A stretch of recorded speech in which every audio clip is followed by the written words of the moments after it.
आज के इस वीडियो में हम बताएंगे कि आप शेड्यूल फॉर्म कैसे भर सकते हैं, जिसको बंटवारा चार्ट के नाम से भी जानते हैं, और बंटवारा चार्ट आप कैसे बना सकते हैं। ठीक है, ऐसे तो बंटवारा चार्ट जो है अमीन सब बनाते हैं, लेकिन आप भी बना सकते हैं अगर बने रहेंगे तो। और इसके साथ साथ कौन सा कागजात लगेगा वो भी हम बताएंगे, कौन कौन सा डॉक्यूमेंट आपको देना है। ठीक है, और कुछ कुछ सावधानी रखना है वो भी, क्योंकि हम आपको जो बता रहे हैं ऐसे नहीं बता रहे हैं।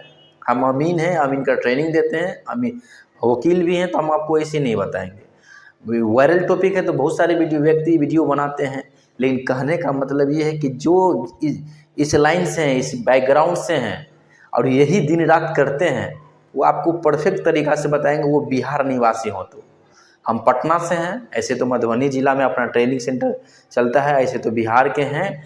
बिहार में मधुबनी में भी है और पटना में भी। ठीक है, मधुबनी निवासी भी है, पटना में, खासकर हम पटना में रहते हैं। ठीक है, तो हम आपको जो भी बताएंगे एकदम करेक्ट बताएंगे, आपको निचोड़ बताएंगे। वो आपको सर्वे टीम जो है ना, वो भी आपको नहीं बताएंगे, क्योंकि सर्वे टीम में बहुत सारे व्यक्ति हैं जिनको नॉलेज है, लेकिन उस प्रकार से एक्सपीरियंस नहीं है और नहीं उस प्रकार से नॉलेज है। उन सबको बुरा भी लग जाएगा, लेकिन बोला जाए क्यों बोल रहे हैं। ठीक है, क्योंकि यहाँ सर्वे के बहुत सारे ऐसे व्यक्ति हैं, सो क्या करते हैं, ट्रेनिंग लेते हैं, ऑनलाइन ट्रेनिंग लेते हैं, और बहुत ऐसी समस्या होता है उसके दौरान, तो वो व्यक्ति पूछते हैं, एक एक क्वेश्चन लिख के देते हैं, उसका आंसर लिख के देते हैं कि ये बताना है, ये बोलना है, ये करना है। बहुत सारा स्किल बेस भी काम होता है। ठीक है, तो बस बने रहिए, हम आपको जो बताएंगे उस पर अमल कीजिएगा। देखिए, ये फॉर्म जो है आपको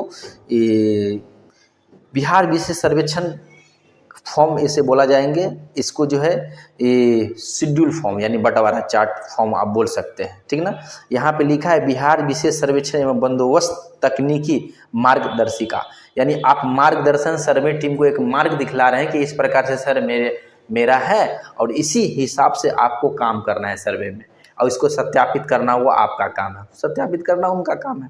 तो भर देख लेते हैं और आपको बताएंगे इसके साथ साथ आपको क्या क्या पेपर देना है, और नक्शा के बारे में भी बात करेंगे। बहुत सारे व्यक्ति नक्शा में कंफ्यूज रहते हैं कि सर इसके पास साथ नक्शा बना के दें तो किस प्रकार दें, कैसे दें। ठीक है, बहुत सारा फॉर्म है, लेकिन उस फॉर्म पे हम बाद में बात करेंगे। देखिए, सबसे पहला कॉलम है, देखिए कॉलम रैयत। रैयत का नाम, रैयत मतलब किसान, जो जमीन का मालिक है, रैयत। तो रैयत मान के ले लेते हैं राम सिंह है, तो लिख लेते हैं राम सिंह। ठीक है, राम सिंह। ये राम सिंह कौन है? ये राम सिंह, देखिए सबसे पहले देखिए यहाँ पे लिखा है, गौर कीजिएगा, वंशावली के आधार पर, क्या वंशावली के आधार पर प्रत्येक उत्तराधिकारी का दखल निम्न प्रकार है।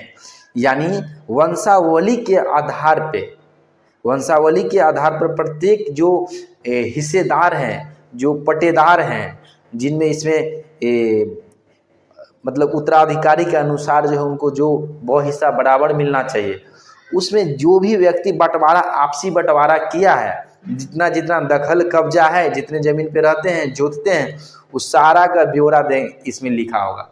वह हिस्सा बराबर हो या जो भी हो, जैसे हैं, अब जो ब्यौरा इसमें देंगे उसके हिसाब से सर्वे किया जाएगा। मतलब बंटवारा, खासकर ज़मीन का जो बंटवारा का जो बात है, आप ही के द्वारा दिया गए पे मतलब दिया, जिस प्रकार आप लिख के देंगे उसी प्रकार के। अगर गलत दे देंगे, किसी को ज़्यादा और किसी को कम दे देते हैं, तो वो आप उसका जिम्मेदार है। ज़्यादा कम का मतलब बहुत सारे व्यक्ति नहीं समझते होंगे, मतलब होता है ना, कोई भाई ज़्यादा ले लिया, कोई भाई कम ले लिया। तो वसीयतनामा वगैरह आप लोग जानते ही होंगे कि कोई भी व्यक्ति जो वसीयतनामा वगैरह अपना मरने से पहले बना देते हैं, उसे होता है क्या, उसे वो स्पष्ट कर देते हैं कि किसको कितना मिलेगा। होता है मन में कि बड़े बेटे हैं, सो बहुत सारा चीज़ काम किए हैं, तो उसको कुछ एक्स्ट्रा दिया जाए। वो मेरे साथ एक प्रकार से वो किया है, बहुत सारा चीज़ किया है, तो उसको दिया जाए, ऐसे भी मन में हो जाता है। तो वसीयतनामा वैसा कंडीशन में बनता है। तो वसीयतनामा में अगर होता है, अगर किसी को ज़्यादा किसी को कम वो लिख दिया है, तो वो जो ज़मीन का मालिक है, अपने जीती ज़िंदगी में मर चुके हैं, तो फिर वसीयतनामा के अनुसार यहाँ पे बंटवारा होगा। ये सब याद रखना पड़ेगा, बहुत सारे व्यक्ति ये सब नहीं जानते हैं और बताएंगे भी नहीं। ठीक ना, जैसे राम सिंह हम ले लेते हैं कि कोई राम सिंह व्यक्ति है, उनको भी इसमें हिस्सा मिला है, 4 आदमी है। ठीक है, देखिए 1 2 3 4 5 6 है ना, 6 4 2 भी रहे, हम बताएंगे अगर ज़्यादा आदमी है तो आपको किस प्रकार करना है, याद रखिएगा। जैसे देखिए राम सिंह है, उनका पिता का नाम मान के चलिए श्याम सिंह थे। श्याम सिंह के 4 पुत्र थे। कितने? श्याम सिंह व्यक्ति थे, उनको 4 पुत्र हुए थे और उनके मरने के बाद चारों पुत्र में बहु हिस्सा बराबर बंटवारा किया गया। ठीक है, बहु हिस्सा बराबर यानी बराबर बराबर बंटवारा किया गया। तो कितना कितना मिला इसमें दर्शाएंगे। ठीक है, तो हम यहाँ पे सबको बहु हिस्सा बराबर कर देंगे, इसलिए क्योंकि अधिकतर बहु हिस्सा बराबर का मतलब होता है कि सबको बराबर बराबर होता है। बहुत कम केस में देखा जाता है कि थोड़ा ज़्यादा कम होता है, वसीयतनामा वगैरह के हिसाब से। तो ये राम सिंह का पिता है श्याम सिंह। क्या?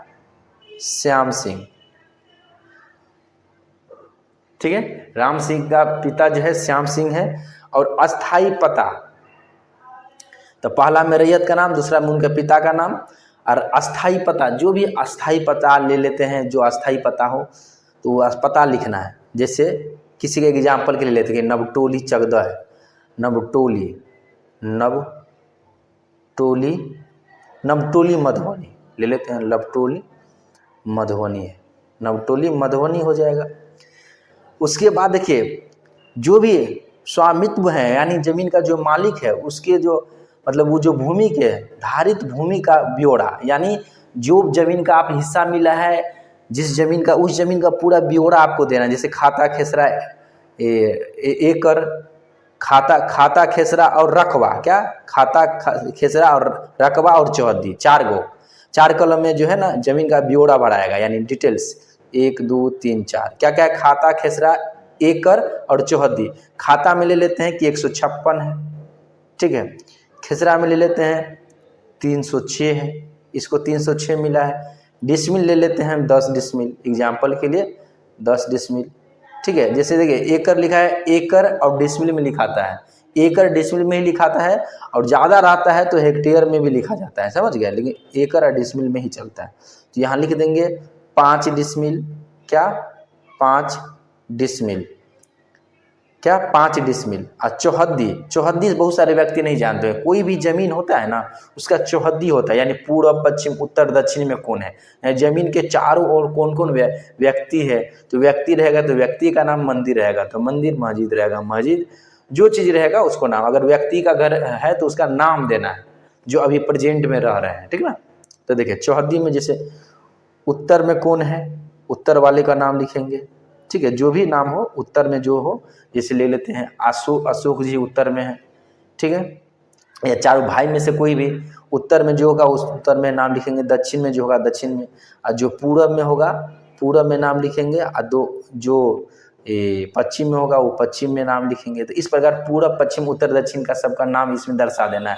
कॉलम छोटा है, ठीक है, उस कारण से इसमें हम पूरे नहीं लिखे हैं। और जमाबंदी नंबर, उस जमीन का जमाबंदी क्या, कौन सा जमाबंदी नंबर है उसमें से इसको हिस्सा मिला है, तो वो लिख देंगे 8406, जो भी जमाबंदी लिख देंगे, एग्जाम्पल के लिए हम लिखते हैं। इसी प्रकार सभी भाई का चलेगा। अब हम स्पीड में लिखते चलेंगे और आप लोग देखते चलेंगे। ठीक है, तो अब ले लेते हैं राम सिंह हो गया, लाल सिंह, हम छोटा छोटा नाम एग्जाम्पल में इसलिए ले कि इसमें आ जाए। लाल सिंह, इसका पिता सबका सेम ही है क्योंकि पिता का ही जमीन था, इसका पिता वही होगा, पिता सबका सेम ही होगा। अस्थाई पता भी सबका सेम ही हो सकता है, अलग रहेगा तो लिखेंगे, अलग अलग नहीं है तो अलग, मतलब अलग रहेगा। जो भी अस्थाई पता है वो लिख देना है। अस्थाई पता अगर सेम है तो सेम लिखाएगा, अलग अलग है तो अलग अलग लिखाएगा। जमीन का अस्थाई पता नहीं, उसका अस्थाई पता, जमीन का नहीं। यहाँ पे अस्थाई पता उनका पूछा जा रहा है, और जिसमें से जिस प्लॉट में से लिखा है उसमें से लिख देंगे और समझ लेंगे हम बहुत बड़ा ही 20 एकड़ का प्लॉट है। कितना? 20 एकड़ का प्लॉट है, ले लेते हैं। और वही खेसरा, वही सारा चीज़ हो जाएगा। अगर अलग अलग रहेगा तो अलग अलग में से मिला रहेगा, तो उस प्रकार से लिखते जाना है कि किस प्लॉट में कितना उसको रकबा मिला है और किस साइड से मिला है, उस चौहद्दी तय करेगा। 5 डिसमिल हिस्सा बराबर हम कर देते हैं। दक्षिण में जो है, जो दक्षिण में है वो, जो उत्तर में है वो उत्तर में, पूरब में है उसका पूरब में, दक्षिण में दक्षिण में, पश्चिम में हो पश्चिम में लिख देंगे। और जमाबंदी नंबर समझ लेते हैं एक ही है। इसी प्रकार जो है एक है लाल सिंह के बाद लालू सिंह, पिता उनका है श्याम सिंह, उत्तराधिकारी के तौर पे इनको मिला है। अस्थाई पता जो रहेगा वो लिख देना है, सेम रहेगा तो सेम लिखना है, अलग रहेगा तो अलग। वो उसी प्लॉट में वही खेसरा में हम ले रहे हैं कि बहुत बड़ा था, उसी में से सबको मिला है, ठीक है, 5 डिसमिल।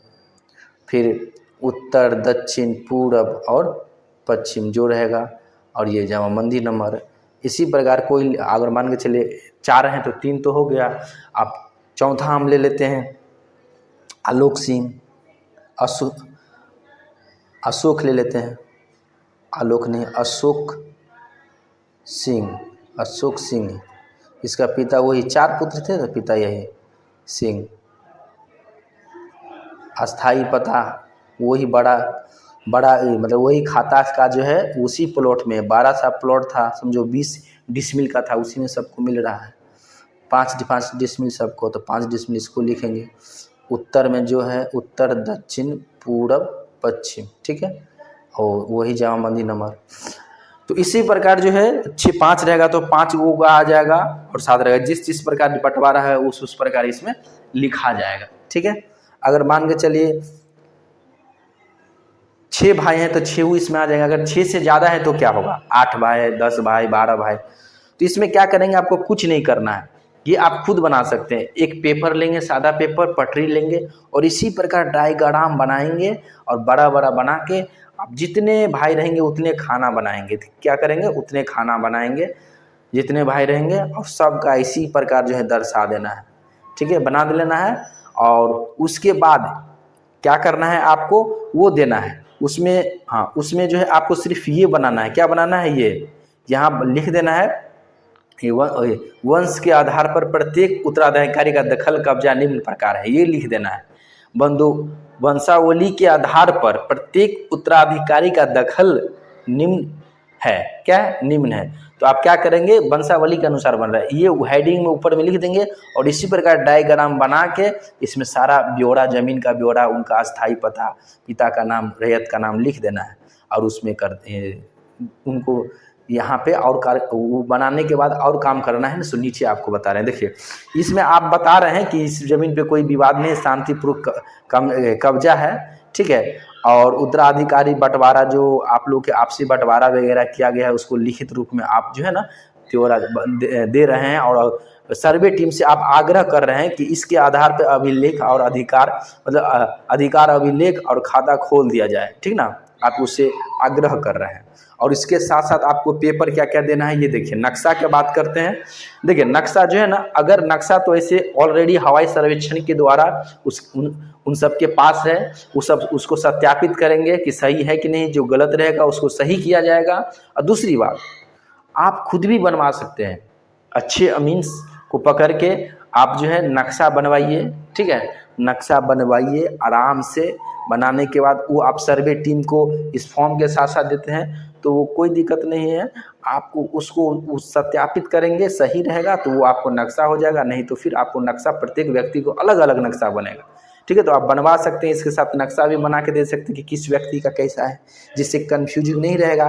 बाद में हो सकता है उस समय कि अच्छा से ना बने, ठीक है, धरफड़ में हो सकता है सर्वे टीम ही कुछ गलती कर दे, कि गलती आपको परेशानी ना हो ज़्यादा। वैसे तो हो जाएगा सारा चीज़, बहुत सारा 3 बार मौका मिलेगा सर्वे में, तो आराम से बारीकी से जो है ना आप बनवा सकते हैं। अच्छा अमीन के बारे में जानना चाहते हैं तो आप, ये व्हाट्सअप नंबर है, व्हाट्सअप पे मैसेज कर देंगे, मेरे नंबर है व्हाट्सअप 8406977706। और नहीं तो आप जो है ना गूगल पे, चलिए गूगल पे क्या, व्हाट्सअप पे आपको स्क्रीन पे दिख जाएगा कहीं ना कहीं, ठीक ना, देख लीजिएगा, तो उसमें मैसेज कर दीजिएगा। तो अच्छा अमीन को आपके बिहार के किसी भी ज़िले से हैं या झारखंड के किसी भी ज़िले से हैं, खासकर बिहार के किसी ज़िले से हैं, झारखंड के किसी भी ज़िले से हैं, तो आपको अमीन, एक अच्छा अमीन, वेरीफाई अमीन, ट्रेंड अमीन, डिप्लोमा होल्डर अमीन, गाँव वाला झोला छाप अमीन है, परफेक्ट अमीन मिल जाएगा। व्हाट्सएप पे मैसेज कीजिए, आपको वहीं पे आपको सारा जानकारी मिल जाएगा। कॉल कीजिएगा, बहुत बिजी है नंबर, ठीक है, कॉल करेंगे तो कॉल लगेगा नहीं, बिजी बताएगा, याद रखिएगा। क्या क्या पेपर देना है ये देख लेते हैं, फिर हम इसको समाप्त करेंगे, ठीक है। मृत जमाबंदी रैयत की मृत्यु की तिथि, यानी अगर कोई है जमाबंदी जिनके नाम से कायम है, वो उनका देहांत हो गया, मृत्यु हो गया, तो उनका जो है ना मृत्यु का तिथि और वर्ष, जमाबंदी संख्या के विवरण, मालगुजारी रसीद, अगर रसीद कटाए हैं या पुराना भी है तो वो रसीद लगा देंगे, ठीक है, वर्ष वगैरह उस पर लिख देंगे, ठीक है, कि रसीद कितना का है, आप मेंशन कर देंगे, संख्या, रसीद का संख्या और वर्ष लिख देना है, ठीक है। खतियान अगर है तो उसका लखन, ठीक है। खतियान है तो क्या करेंगे, उनका नकल यानी फोटो स्टेट आप दे देना है अगर उपलब्ध है तो, ठीक है ना। दावाकृति भूमि से संबंधित दस्तावेज की विवरण, यानी कहने का मतलब वो जमीन आप जो बोल रहे हैं कि मेरा है, मेरा हिस्सा है, तो किस आधार पे है, खतियानी ज़मीन है या केवाला वाला है, वो दस्तावेज लगाना पड़ेगा, ठीक है। तो जैसे केवाला पे आप कर रहे हैं या हो सकता है दान में मिला हो, कोई भी हो सकता है, तो वो जो है दस्तावेज ये यानी दावाकृति यानी वो दस्तावेज, जैसे केवाला वगैरह वाला जो रजिस्ट्री वाला ज़मीन है तो वो दे सकते हैं आप, ठीक है। तो दोनों में से कोई एक दे सकते हैं, ये केवाला खतियानी वाला है तो खतियान, केवाला वाला है तो यहाँ केवाला, दोनों में से कोई एक ही ज़मीन होगा, ठीक है ना।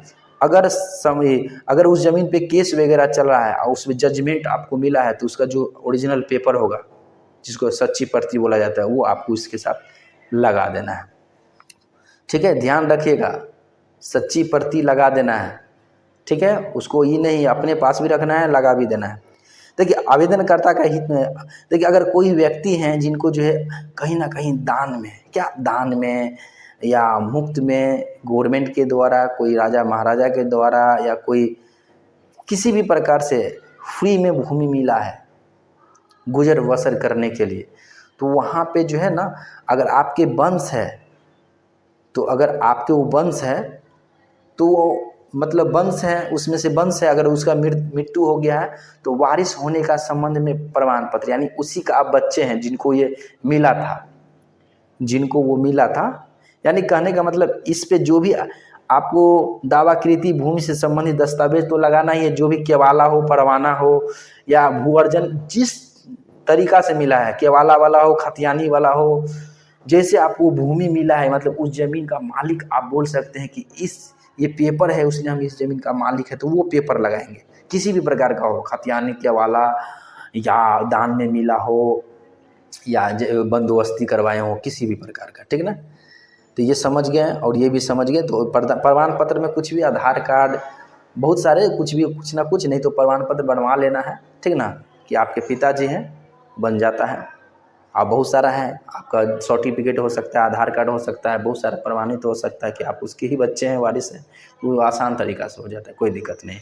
आगे बात करेंगे, इसके साथ आपको छाया प्रति यानी फोटो स्टेट आधार कार्ड लगाना है, वोटर आई डी कार्ड लगाना है। और यहाँ ध्यान देने वाली बात है, यहाँ पे विश्वास भजन, अच्छा ईद मतलब कहने का मतलब जो है ना, याद रखिएगा, यहाँ पे जितने भी व्यक्ति हैं सभी व्यक्ति का, जितने भी, जैसे देखिए यहाँ पे 4 भाई हैं तो चारों भाई का यहाँ सिग्नेचर होगा, क्रमबद्ध तरीका से सभी का सिग्नेचर होगा। अगर अंगूठा निशान दे दें तो अंगूठा निशान देंगे, और सबका पूरा पता होगा, पूरा पता यहाँ पे लिखना होगा, समझ रहे हैं, पूरा पता आपको लिखना होगा, ठीक है। देखिए हम आपको जो बताए हैं ऐसे नहीं बताएं, यहाँ अमीन का ट्रेनिंग भी होता है, और ये आलतू फालतू जगह नहीं है कि वायरल चल रहा है वीडियो, अब ये है तो पैसा कमाने के लिए बना दें, ठीक है ना। तो ऐसा नहीं, मेरा मकसद ये नहीं है। अपना ट्रेनिंग सेंटर वगैरह चलता है, आप गूगल पे भी सर्च करेंगे किशोर अमीन ट्रेनिंग गूगल पे सर्च करेंगे, ऐसे भी आ जाएगा। और दूसरी बात, यहाँ ऑनलाइन ऑफलाइन दोनों माध्यम से ट्रेनिंग देते हैं। बहुत सारे व्यक्ति जो है कमेंट वगैरह भी किए हैं कि सर हमको कोर्स करना है, तो हम आपको बता दें कि आप जो है ना वो ये व्हाट्सअप नंबर है, ठीक है। अगर कॉल करना चाहते हैं, सॉरी आपको पहले बता देते हैं कि यहाँ ऑनलाइन ऑफलाइन दोनों माध्यम से ट्रेनिंग होता है, यहाँ रह के भी कर सकते हैं और ऑनलाइन घर बैठे भी कर सकते हैं। अमीन में डिप्लोमा सर्टिफिकेट भी मिलेगा, और दूसरी बात आपको अमीन गवर्नमेंट रजिस्टर्ड अमीन भी बनाया जाएगा, यानी गवर्नमेंट रजिस्टर्ड अमीन हो जाएंगे। उसके अलावा बहुत सारा फैसिलिटी है वो आपको बताया जाएगा। आप एक काम कीजिए, व्हाट्सएप नंबर है, व्हाट्सएप पे मैसेज कीजिए, फिर आराम से आपको व्हाट्सएप पे मैसेज करेंगे तो पर्सनली आपको जो है ना वहाँ पे सारा जानकारी मिल जाएगा। व्हाट्सएप पे मैसेज करेंगे तो आपको सारा जानकारी मिल जाएगा, याद रखिएगा, ठीक है। फिर मिलते हैं अगले वीडियो में। ये थोड़ा वीडियो लंबा हो गया, ठीक है, तो थोड़ा पेशेंस जो रखते हैं वो बहुत सारा चीज़ सीखते हैं, हड़बड़िया आदमी तो हर जगह मिलेंगे, ठीक है। तो जय हिंद, वंदे मातरम।